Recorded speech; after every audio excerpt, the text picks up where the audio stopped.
उत्तर प्रदेश की राजनीति में अब गोमती नदी पुनर्जीवन मिशन को लेकर सियासी घमासान तेज हो गया है। सपा सुप्रीमो अखिलेश यादव ने मुख्यमंत्री योगी आदित्यनाथ की इस योजना पर तीखा हमला बोला। अखिलेश यादव का कहना है कि गोमती मिशन जितना ही भावुकता से भरा हुआ खबरों में दिखाया जा रहा है, जमीन पर उसका असर उतना नहीं है। साथ ही उन्होंने ये भी कहा कि सरकार सिर्फ सफेद टेबल पर बैठकर झूठ बोल रही है। सपा प्रमुख ने याद दिलाया कि जब समाजवादी पार्टी की सरकार थी तब नदियों की सफाई को लेकर एक ठोस मॉडल तैयार किया गया था, जिसमें गोमती नदी के साथ साथ वरुणा नदी को भी शामिल किया गया था। अखिलेश यादव का भी आरोप है कि मौजूदा सरकार उस मॉडल को आगे बढ़ाने के बजाय सिर्फ बजट की सफाई में जुटी है। उन्होंने यहां तक कहा कि पहली बार नालों पर रिवर फ्रंट बनाया जा रहा है। अखिलेश ने भाजपा सरकार पर भी तंज कसते हुए कहा कि हर अच्छी पहल को खराब करना और योजनाओं को सिर्फ राजनीतिक लाभ के लिए मोड़ना इस सरकार की अब आदत बन चुकी है।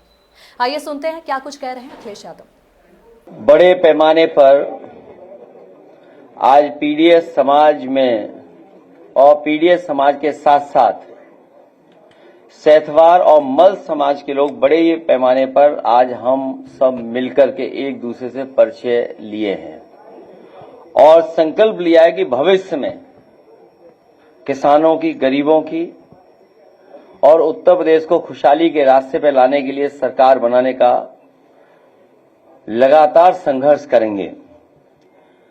यहां बड़ी संख्या में वो साथी आए हैं जो स्वर्गीय केदारनाथ सिंह जी सैथवार जी का सम्मान हमेशा करते रहे, उनसे जुड़े रहे, न केवल भावनात्मक बल्कि राजनीतिक, और समय समय पर यहां पर उपस्थित सभी लोग उनके संघर्ष के साथी रहे।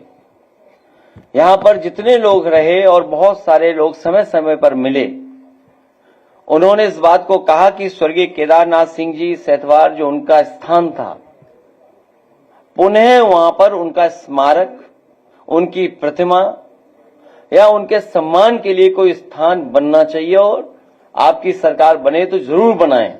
मैं यहां पर सभी उनके साथियों को भरोसा दिलाता हूं कि गोरखपुर के साथ साथ लखनऊ में गोमती रिवर फ्रंट पर, जो राजधानी की सबसे प्रतिष्ठित जगह है और पूरे उत्तर प्रदेश की सबसे कीमती जगह है, उस जगह पर स्वर्गीय केदारनाथ सिंह सैथवार जी की प्रतिमा लगा करके उन्हें भी सम्मान दिलाने का काम हम लोग सरकार बनने पर करेंगे। मुझे खुशी है कि बड़ी संख्या में उनके सहयोगी साथी यहां पर आए हैं और उन्होंने समर्थन और सहयोग के लिए आह्वान किया है। इधर मैं देख रहा हूं और पिछले अखबारों में मैंने पढ़ा और हेडलाइनों में मैंने देखा, हेडलाइन जितनी सुंदर है उतना भाव सरकार का सुंदर नहीं है। जितनी हेडलाइन सुंदर हमें दिखाई दी या जो मैसेज उससे दिखाई दिया, उससे सरकार का कमिटमेंट नहीं दिखाई देता। काला सफेद तो दिखाई दे रहा है, लेकिन सरकार सफेद टेबल पे बैठ करके काला झूठ बोलती है। जो हेडलाइन सरकार की तरफ से आई, सरकार की जो नियत, गोमती नदी में नहीं गिरेगा एक भी सीवर, बनेगी कार्य योजना, गोमती की पुनर्जीवन मिशन की घोषणा, अधिकारियों को दिए गए निर्देश, गोमती में न गिरे सीवर का पानी, सीएम ने की गोमती पुनर्जीवन की मिशन की घोषणा, स्वच्छ नदी के लिए रणनीति बनाने को कहा, गोमती नदी का होगा कायाकल्प, नहीं गिरेगा सीवर का पानी। योगी लॉन्चेस गोमती रिवाइवल मिशन, अंग्रेजी अखबार, तस्वीर बहुत सुंदर, हरी हरी तस्वीर, कॉल्स फॉर मास मूवमेंट, अविरल और निर्मल, गोमती के लिए शुरू होगा पुनर्जीवन मिशन। सीएम योगी ने जन सेवा जो भी कुछ कहा है, how to revive Gomti, blocking 95% urban sewage is key to government's plan. Gomti में न गिरे सीवेज तो कहां गिरे? मुख्यमंत्री आवास में।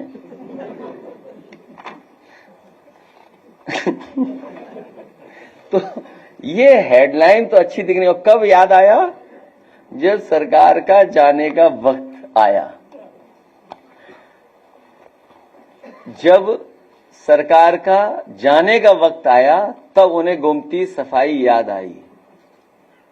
और मैं आज फिर कहता हूं, कई बार मैंने आपसे कहा, जब कभी भी नदियों को साफ करने का फैसला लिया जाएगा या योजना बनाई जाएगी या कार्यक्रम बनाए जाएंगे, जो समाजवादी सरकार ने एक मॉडल तैयार किया था गोमती नदी को साफ करने का, इसके साथ साथ वर्णा नदी का जो मॉडल क्रिएट किया था, यही मॉडल है भविष्य में नदियों को साफ करने का। और शहर में साफ नदी बहे उसके लिए यही व्यवस्था करनी पड़ेगी।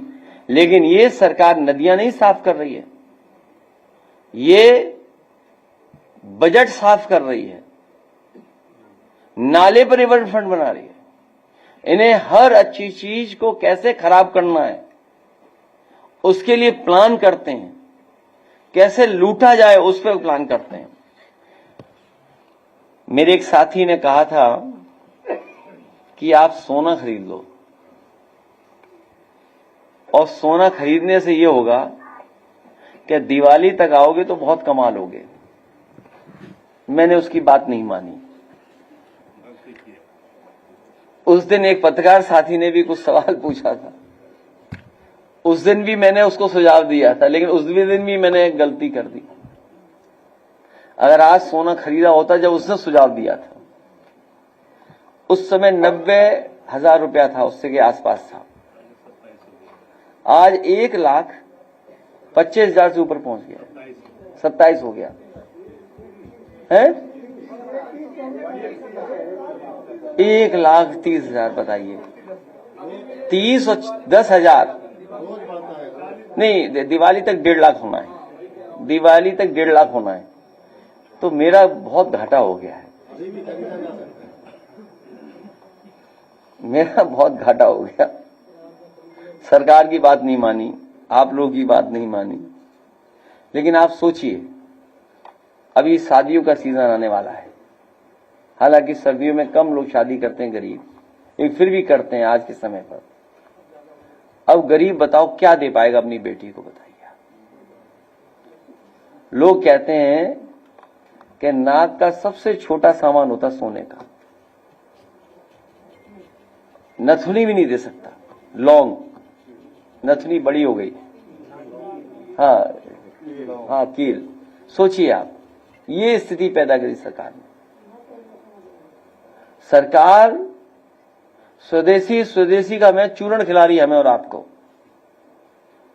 भाई स्वदेशी के नारा क्यों देते हो आप? जिस तरीके से अमेरिका ने टैरिफ लगाया है, अब अमेरिका से सीखिए, चीन पे टैरिफ लगा दो आप। स्वदेशी का नारा तो केवल हमें और आपको गुमराह करने के लिए है। अगर वाकई में स्वदेशी उनके मन में है, क्योंकि भारतीय जनता पार्टी के मुंह पे तो स्वदेशी है, मन में विदेशी है।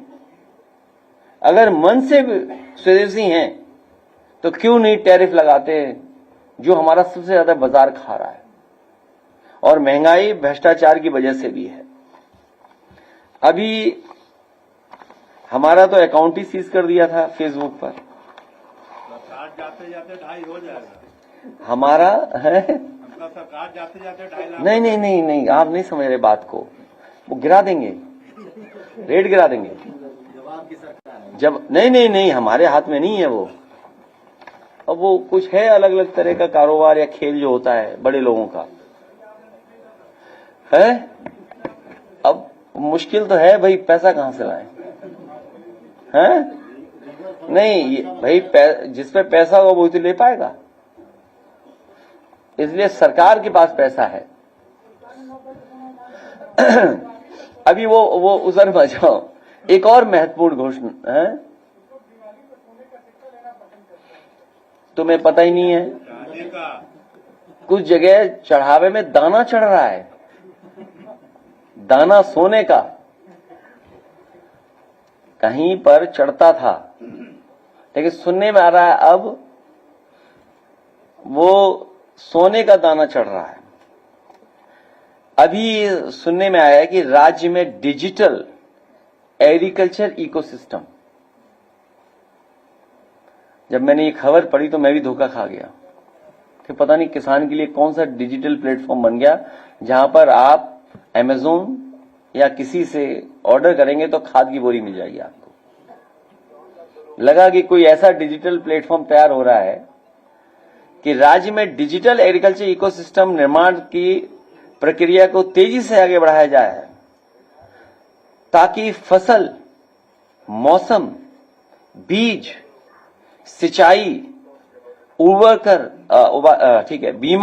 बीमा, बाजार और लॉजिस्टिक्स और संस्थागत सेवाओं से संबंधित सभी सूचना एकत्रित कर करके प्लेटफॉर्म रियल टाइम उपलब्ध हो सके। बताइए, रियल टाइम उपलब्ध कराना चाहते हैं लेकिन कोई चीज उपलब्ध नहीं करा रहे हैं। खाद है नहीं कहीं भी। डीएपी खाद जब जरूरत थी तो कहीं नहीं मिल रही है। बताइए, गन्ना किसान की कीमत नहीं बढ़ी और ये सरकार तो केवल किसानों की जमीन और फसल की लूट कर रही है। जमीन और लूट। और आप जानकारी करना, बड़े बड़े बिजनेस हाउसेस को इन्होंने खुली छूट दे दी है कि अपना रियल एस्टेट बैंक बना लो।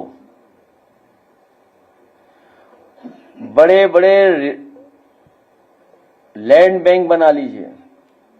और सच्चाई तो यह है कि किसानों के प्रति ये सरकार कभी ईमानदार नहीं रही, न इनके फैसले ईमानदारी के हैं।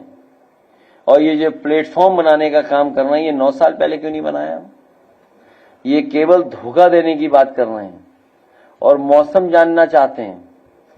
मोबाइल के मैं सबके पास ऐप है मौसम को लेकर के। ये कौन सा मौसम बताना चाहते हैं? हमें और सबको एक ही मौसम पता है कि अब इनकी विदाई होने जा रही है। इनका मौसम बहुत खराब है। इन्हीं शब्दों के साथ मैं सैतवाड़ समाज का एक बार फिर मल समाज का बहुत बहुत धन्यवाद और आभार प्रकट करता हूं। और राजनीतिक, सामाजिक और भागीदारी को लेकर के हम इनका सम्मान बढ़ाने का काम करेंगे, संगठन में भी, और जब कभी भी चुनाव आएगा तब भी, और सरकार बनने पर भी इन लोगों को साथ लेकर के आगे बढ़ेंगे। सरकार ने सिलेंडर महंगा किया, उसके बाद में सब्सिडी जो 48-50 रुपये आ रही है, इसका कार्यक्रम बना रही है सरकार। और भाजपा के नेता बंगाल को बोलते हैं, बंगाल में यहाँ जो भी मॉडल की बंगाल में जरूरत है। इन्हें कोई मॉडल की जरूरत नहीं है। बीजेपी के पास कोई मॉडल नहीं है। और जो लोग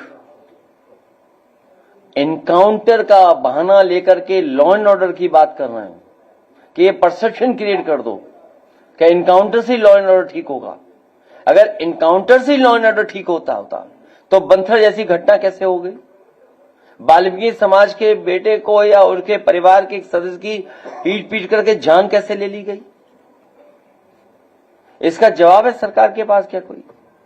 और फिर जो zero tolerance law and order के लिए बात कर रहे हैं, जो जीरो टॉलरेंस करप्शन की बात कर रहे हैं, 100 तहरीर हैं कानपुर में, अभी तक बुलडोजर नहीं चला है। आईपीएस को बचा रहे हैं, आईपीएस अपराधियों को बचा रहे हैं।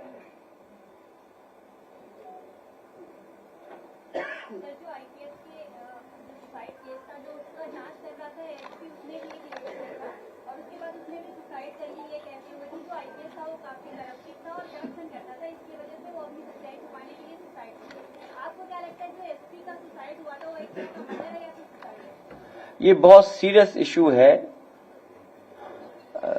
न केवल पूरा देश इस गंभीर विषय पे चिंता कर रहा है, बल्कि हमारे बहुत सारे दलित समाज के लोग चिंतित हैं और बहुत सारे पीडीएस समाज के लोग चिंतित हैं। कि किस तरीके से भेदभाव की वजह से क्या क्या सामना करना पड़ रहा है और भेदभाव की वजह से इतना दबाव बनाया जा रहा है कि लोग जान दे रहे हैं। आखिरकार दोषी कौन है? जो दोषी हो उस पर सजा मिले।